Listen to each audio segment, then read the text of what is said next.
Have you ever looked at a weird, awkward corner in your apartment, like a bulky radiator, and thought, that's just wasted space? I used to think a dream coffee nook was either too expensive or required a much bigger kitchen. But today, we're changing that. I'm going to show you how I turned this unusable radiator space into my favorite part of the house using simple IKEA hacks. It's affordable, it's renter-friendly, and honestly, it's a total game changer for small spaces. Let's get into the build. And like all DIYers, I turned to my most trusted source, YouTube. Unfortunately, I couldn't really find anything with coffee nook over a radiator. I mean, there's plenty of videos showing expensive IKEA kitchen cabinet hacks, but yeah, that's not something I'm going to do for a rental. And please, no judgment. Then I turned to Gemini and did all the blah blahs, and it did a great job. This is what it suggested, so that's what I'm going off of. To get this project started, I'm moving everything away. We have our hot water and drinks, as well as this camping refrigerator.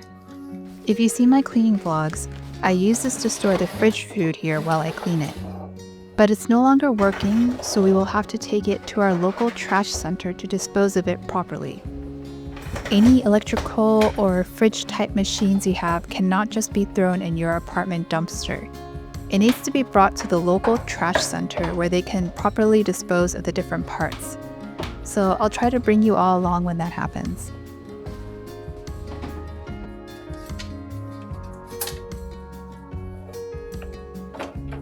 And before you all jump on me in the comments, earlier I forgot to mention that no, we do not turn on our radiator ever. So the solution I found here will be fire hazard free.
We're reusing this table we already have and repurposing it for the preparation area. Unfortunately, we had to buy new legs because the table with a normal table height will not fit over the radiator. If you're looking to do the same, look into bar tables where the height is usually higher than a standard table. And don't worry about the dark table colors, it's going to be light and airy when we're done.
If you've noticed, the table doesn't sit over the radiator exactly because the table length is not long enough. Originally, I thought about getting this bar table from IKEA, which would have fit the space perfectly, but why spend more money when you don't need to? This table is good enough for now.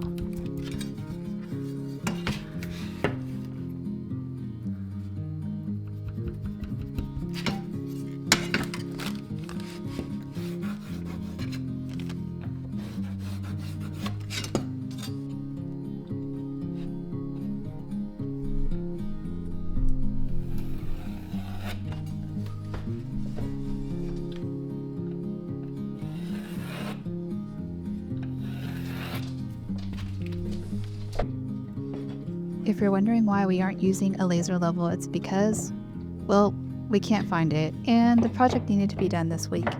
So, probably not the most efficient way to build shelves, but it worked. Another thing we definitely should have had while making this coffee nook is a stud finder. Yeah. Anyways, a valuable lesson learned. So I'm using what we have, the shelf brackets, to mark out the exact height of where I would like to place the first shelf.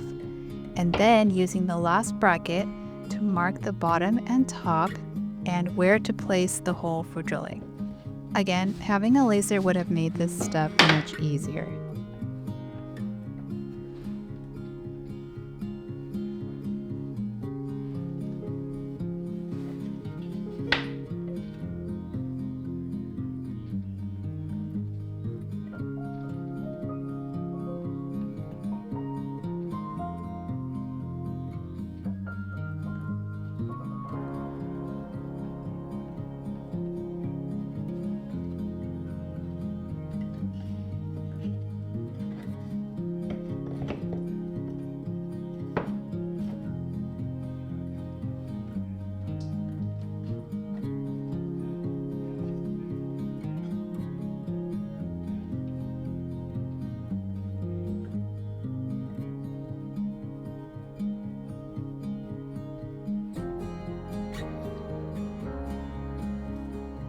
Originally, these shelves were supposed to have 3 brackets, but remember what I said about having a stud finder?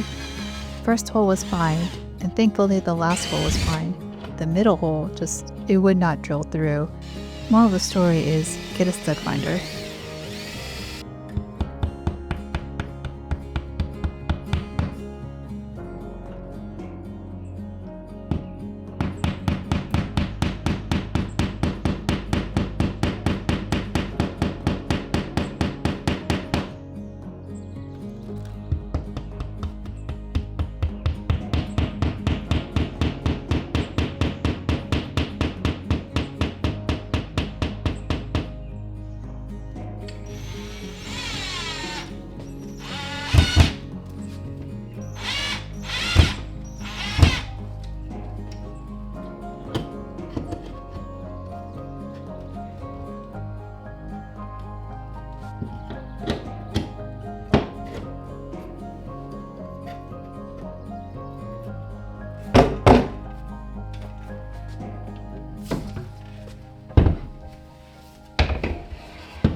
feel like on the internet they make it seem like it's so quick and easy, but putting up shelves definitely takes time.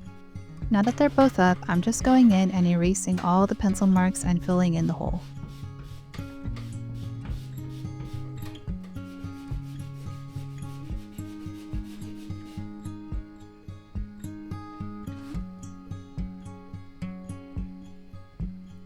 I got this beautiful gold rail from IKEA. I thought this was a good complement to the gold handles we have for our PAX closet.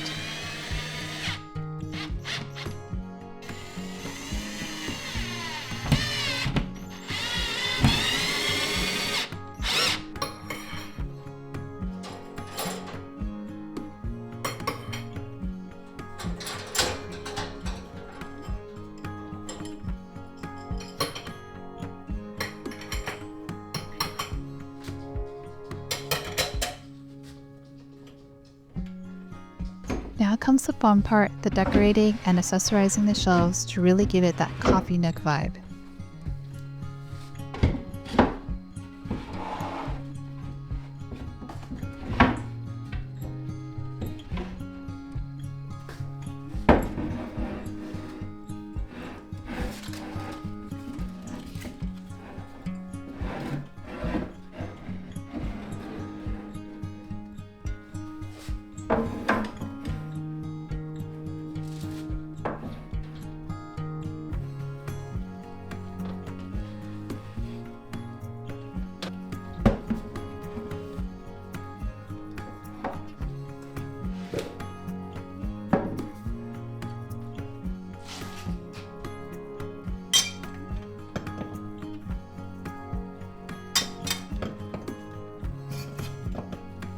This project is almost complete.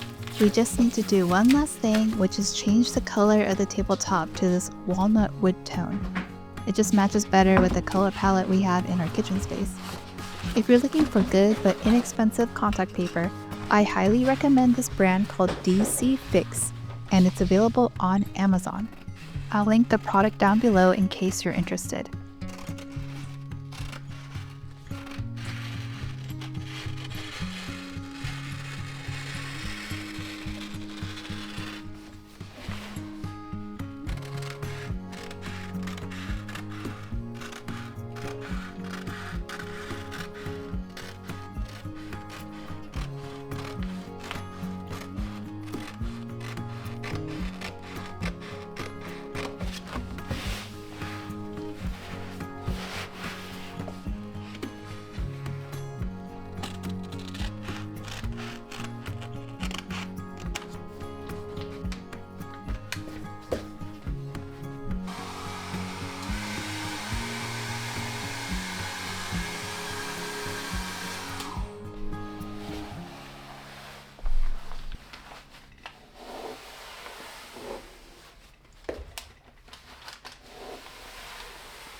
The key to working with contact paper is to go slow and work part by part. Make sure to cut more than you need because you need the paper to go over and a little bit under the table. And to get it flush to the side, use an X-Acto knife and wrap it like a present. Press the two sides together and then cut slowly. And that's why I asked my husband to do this part, because I don't have the patience for this.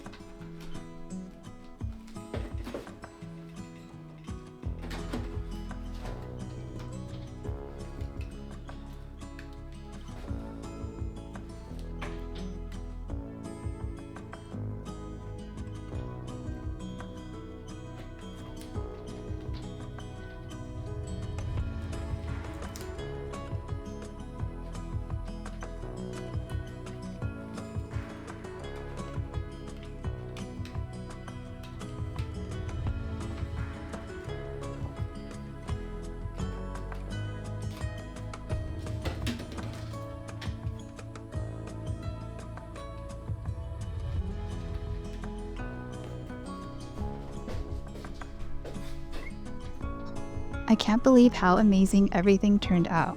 Here's a reminder of the before. And voila! Here's our simple DIY coffee nook over the radiator. I could even bring my laptop here to work or watch shows. It feels so cozy, and I love this little area. And the plus side is that this coffee nook has the best light in our flat. If you loved watching this, I have more upcoming videos featuring IKEA products, so stay tuned for those. And there's also a playlist where I decorate with IKEA and Amazon products, so go check them out. Thank you all so much for watching, and I'll see you in the next one. Bye.